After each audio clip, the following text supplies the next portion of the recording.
آپ صلی اللہ علیہ وسلم کا چہرہ مبارک سرخ، سفید اور چمکیلا تھا۔ کہتے ہیں کہ میں نے آج تک کسی ایسی ریشم کو نہیں چھوا جو اتنی ہی نرم و ملائم ہو جتنا کہ اللہ کے نبی کا ہاتھ تھا۔ اور ایسا ہے کہ جب کافر آپ صلی اللہ علیہ وسلم کے چہرے مبارک کو دیکھتے تو مسلمان ہو جاتے۔ تو وہ کہتی ہے کل مصیبتی بعدک اجل، کہ اے اللہ کے نبی آپ کے بعد تمام مصیبتیں بہت چھوٹی ہیں۔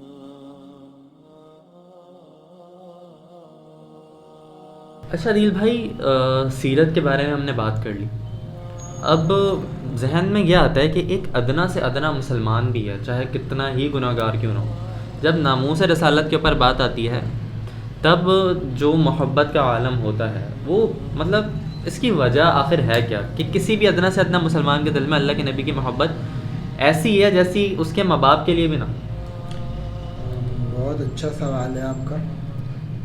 دیکھیں، اللہ تعالیٰ نے سب سے پہلے قرآن میں ارشاد فرمایا ہے النبی اولا بالمؤمنین من انفسہم، کہ مومنین کے لیے سب سے پہلے من انفسہم یعنی کہ اپنی جانوں سے بھی پہلے کون ہے؟ نبی ہے، نبی محمد صلی اللہ علیہ وسلم۔ پھر آپ صلی اللہ علیہ وسلم کی حدیث ہے، آپ فرماتے ہیں لا یؤمن احدکم حتی اکون احب الیہ من والدہ وولدہ والناس اجمعین، کہ تم میں سے کوئی شخص مومن نہیں ہو سکتا جب تک کہ وہ اس کی جو محبت ہے وہ اپنے والدین سے زیادہ، اس کی اولاد سے زیادہ اور تمام دنیا کے جتنے بھی لوگ ہیں ان سب سے زیادہ وہ محبت کرنے والا بن جائے مجھ سے، آپ صلی اللہ علیہ وسلم کی ذات سے۔ تو یہ تو اللہ تعالیٰ نے جو ہے قرآن میں فرما دیا، ہمارے پیارے نبی نے فرما دیا۔ اور آپ دیکھیں کہ جب کسی سے دلی محبت کی جاتی ہے تو اس کے تین بڑے اسباب ہیں، یا تو اس کے کمال کی وجہ سے اس سے محبت کی جاتی ہے، یا تو اس کے جمال کی وجہ سے، حسن صورت اس کی وجہ سے محبت کی جاتی ہے، تو تیسرا جو ہے اس کے احسان کی وجہ سے اس سے محبت کی جاتی ہے، جو اس نے احسان ہم پہ کیے ہوتا ہے۔ تو پہلا ہم دیکھیں کہ سبب کمال، کہ آپ دنیا میں دیکھیں ہزاروں لوگ آئے ہیں، ہم نے انہیں نہیں دیکھا لیکن ہم ان کے کمال کی وجہ سے، ان میں کوئی نہ کوئی کمال ایسا ہے کہ ہم انہیں اب تک جانتے ہیں، ان سے محبت کرتے ہیں۔ کافی سارے ایسے لوگ گزرے۔ پھر اللہ تعالیٰ نے حضرت آدم علیہ السلام سے لے کر حضرت عیسیٰ علیہ السلام تک جتنے بھی انبیاء جو ہیں اتارے ہیں، ان سب کو ہم دیکھیں ان میں کیا کیا کمالات ہیں، ہم ان سے محبت کرتے ہیں۔ تو آپ صلی اللہ علیہ وسلم میں تو وہ تمام کمالات جو 1,24,000 انبیاء کو دیے گئے، وہ ایک طرف، آپ صلی اللہ علیہ وسلم کو تو ان تمام کا مجموعہ بنا دیا گیا، ٹھیک ہے۔ اسی کو مد نظر رکھتے ہوئے حضرت نانوتوی رحمۃ اللہ علیہ کا ایک شعر ہے، جہاں کے سارے کمالات تجھ میں ہیں، جہاں کے سارے کمالات ایک تجھ میں ہیں، تیرے کمال کسی میں نہیں مگر دو چار، مگر دو چار کے آپ صلی اللہ علیہ وسلم کے اندر جتنے کمالات ہیں ان میں سے ایک دو تو دیگر انبیاء کے پاس ہوں گے، لیکن دیگر انبیاء کے مجموعہ کمالات آپ صلی اللہ علیہ وسلم۔ سبحان اللہ سبحان اللہ۔ آپ نے محبت کی بات کی، غالباً غزوہ احد کے بعد ایک قبیلہ بنی دینار کی ایک خاتون تھی، وہ لوگ آئے جب جنگ سے واپس، تو لوگوں نے کہا کہ تمہارے لیے بری خبر ہے کہ تمہارا جو ہے شوہر شہید ہو گیا۔ اس نے بولا کہ اللہ کے نبی کہاں ہیں؟ اللہ کے نبی کے بارے میں پوچھتی ہے ما فعل رسول اللہ صلی اللہ علیہ وسلم۔ اس کے بعد اسے دوسری خبر آتی ہے کہ اس کا بھائی بھی شہید ہو گیا۔ پھر پوچھتی ہے اللہ کے نبی کہاں ہیں؟ تیسری خبر آتی ہے کہ تمہارا باپ بھی شہید ہو گیا۔ پھر پوچھتی ہے اللہ کے نبی کہاں ہیں؟ جب چوتھی خبر آتی ہے اور یہ وہ سنتی ہے کہ اللہ کے نبی زندہ ہیں، تو کہتی ہے کہ نہیں، جب تک میں اپنی آنکھوں سے اللہ کے نبی کو نہ دیکھ لوں نا تب تک مجھے سکون نہیں آئے۔ جب کوئی اشارہ کر کے کہتا ہے کہ اللہ کے نبی وہ ہیں، تو وہ کہتی ہے کل مصیبتی بعدک اجل، کہ اے اللہ کے نبی آپ کے بعد تمام مصیبتیں بہت چھوٹی ہیں۔ مطلب اس کے گھر پہ جانے کے لیے اس کا شوہر نہیں ہے، باپ کا سایہ شفقت نہیں ہے، اس کے پاس اس کا بھائی نہیں ہے جو ہر مشکل وقت میں اس کے ساتھ کھڑا ہوگا۔ جب اس کو یہ پتہ چل گیا کہ اللہ کے نبی خیریت سے ہیں تو وہ اطمینان میں آ، مطلب دنیا کی تمام نعمتوں سے زیادہ ان کے لیے سب سے افضل اللہ کے نبی ہوا کرتا تھا۔ دیکھیں پھر ہم نے پہلے کمال کی بات کی کہ پہلا جو ہے سبب جو ہے وہ کمال کا ہے، دوسرا جو ہے سبب وہ جمال کا ہے، حسن صورت. تو میں آپ صلی اللہ علیہ وسلم سے کیسے محبت نہ کروں جو دنیا میں سب سے خوبصورت انسان ہے. آپ صلی اللہ علیہ وسلم کے بارے میں حضرت جابر رضی اللہ تعالیٰ عنہ فرماتے ہیں کہ ایک رات میں مسجد نبوی کے صحن میں بیٹھا ہوا تھا، 14ویں کا چاند جگمگا رہا تھا، روشن تھا. آپ صلی اللہ علیہ وسلم بیٹھے ہوئے تھے. میں نے سوچا کیوں نہ میں آپ صلی اللہ علیہ وسلم کے چہرے مبارک اور چاند کے درمیان جو ہے دیکھوں کہ کون زیادہ روشن ہے. تو جب میں نے ایک طرف آپ صلی اللہ علیہ وسلم کو دیکھا، پھر میں نے چاند کو دیکھا، پھر میں نے آپ کے چہرے کو دیکھا، پھر چاند کو دیکھا، پھر میں نے آپ کے چہرے مبارک کو دیکھا، تو میں اس نتیجے پر پہنچا کہ آپ کا چہرہ چاند سے زیادہ روشن، چمکدار، صاف ستھرا، اور چاند کو جب میں دیکھتا ہوں تو اس میں مجھے دھبے نظر آتے ہیں. تو یہ آپ صلی اللہ علیہ وسلم کا جمال. کعب بن مالک سے بھی روایت ہے کہ وہ کہتے تھے کہ اللہ کے نبی کا چہرہ ایسا چمکتا تھا، مجھے لگتا تھا کہ یہ چاند کا ہی ایک حصہ ہے. اس طریقے سے حضرت ابو ہریرہ سے روایت ہے، وہ کہتے تھے کہ معلوم ہوتا تھا کہ اللہ کے نبی کو چاندی سے بنایا گیا. مطلب ایسی چیزوں سے تشبیہات دی جاتی ہیں. آپ دیکھیں کہ یہ آپ صلی اللہ علیہ وسلم کا جو حسن جمال ہے، حضرت حسان بن ثابت نے انہی کے بارے میں اشعار فرمائے. میں اس کی اردو جو ہے ٹرانسلیٹ کر دیتا ہوں کہ نہ کوئی آپ جیسا ہے، نہ کوئی آپ جیسا تھا، کوئی یوسف کو دیکھے مصطفیٰ کا حسن کیسا تھا، زمین و آسمان میں کوئی بھی مثال نہ ملی. سبحان اللہ، سبحان اللہ. یعنی کہ آپ صلی اللہ علیہ وسلم جیسا نہ پہلے کوئی دیکھا تھا، نہ آپ کے بعد کوئی دیکھا ہے. اور جو تیسرا سبب ہے ہمارے پاس وہ ہے کہ کسی سے محبت کرنا تو اس کے احسان کی وجہ سے محبت کرنا. تو ہم دیکھتے ہیں بعض اوقات کہ میں اپنے رشتہ داروں میں کوئی ہو تو اس کے اوپر احسان کر دوں، ماں باپ اپنی اولاد پر احسان کر دیتے ہیں، اولاد اپنے ماں باپ پر احسان کر دیتے ہیں، بھائی بہن پر، بہن بھائی پر احسان کر دیتے ہیں، دوستوں یاروں پر ہم احسان کر دیتے ہیں. تو ان کے احسان کے بدلے جو ہے وہ لوگ ہم سے محبت کرتے ہیں، ہم ان سے محبت کرتے ہیں. لیکن آپ صلی اللہ علیہ وسلم کا احسان تو ہر فرد کے لیے ہے، تمام انسانیت کے اوپر آپ کے احسانات ہیں. تو یہ چیز آپ میں بدرجہ اتم پائی جاتی ہے، یہ سارے کمالات، جمال اور احسانات. تو میں آپ کی ذات سے کیوں محبت نہ کروں؟ میرا خیال ہے محبت کی آخری حد ہوتی ہے کہ حد سے بڑھ جانا.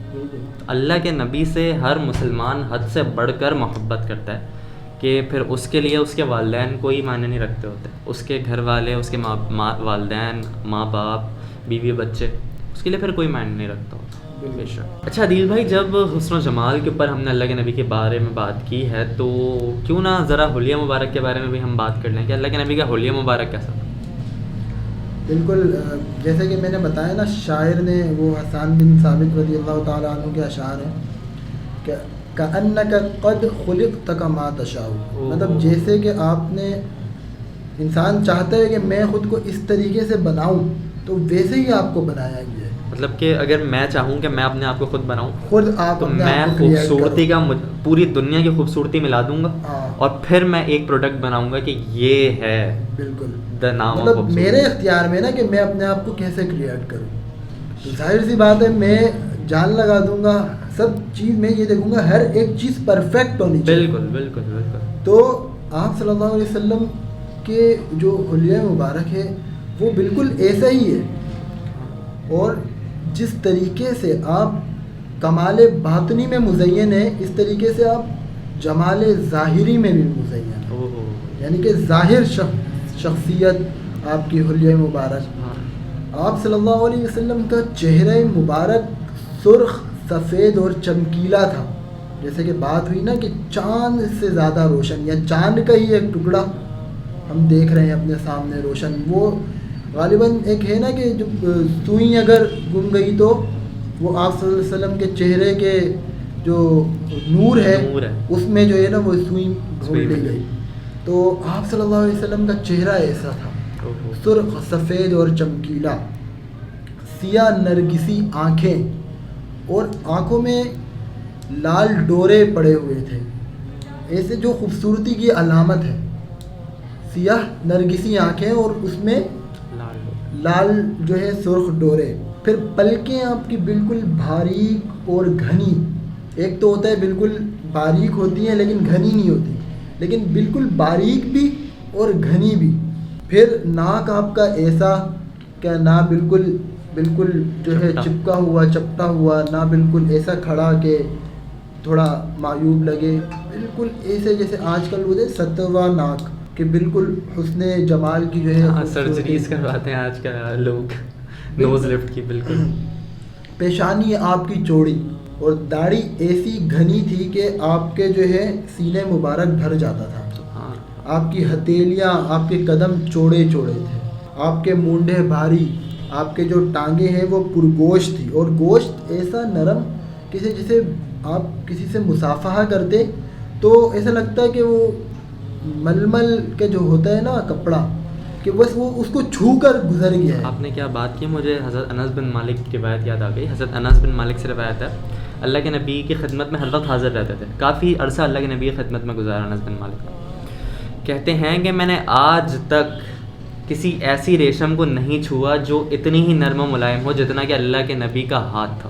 اللہ کے نبی کا ہاتھ مبارک اتنا نرم کہ کوئی ریشم، سلک، ہم بولتے ہیں سلک سب سے ایک ایسی چیز ہے، ملائی، یہ ہاتھ سے اتر جائے، بالکل ایسی ملائی. اور اللہ کے نبی کا ہاتھ کو وہ اس سے تشبیہ دے رہے ہیں کہ ایسی کوئی ریشم بھی نہیں بنی، اس سے بھی کہیں زیادہ نرم و ملائم اللہ کے نبی کا. اچھا، سینہ آپ صلی اللہ علیہ وسلم کا سینہ مبارک اور ناف کے درمیان بالوں کی ایک باریک سی جو ہے ڈور تھی، خوبصورتی کی علامت. ٹھیک ہے. اور آپ کے اس کے علاوہ آپ کے جو ہے جس میں اتھر پر بال نہیں تھے.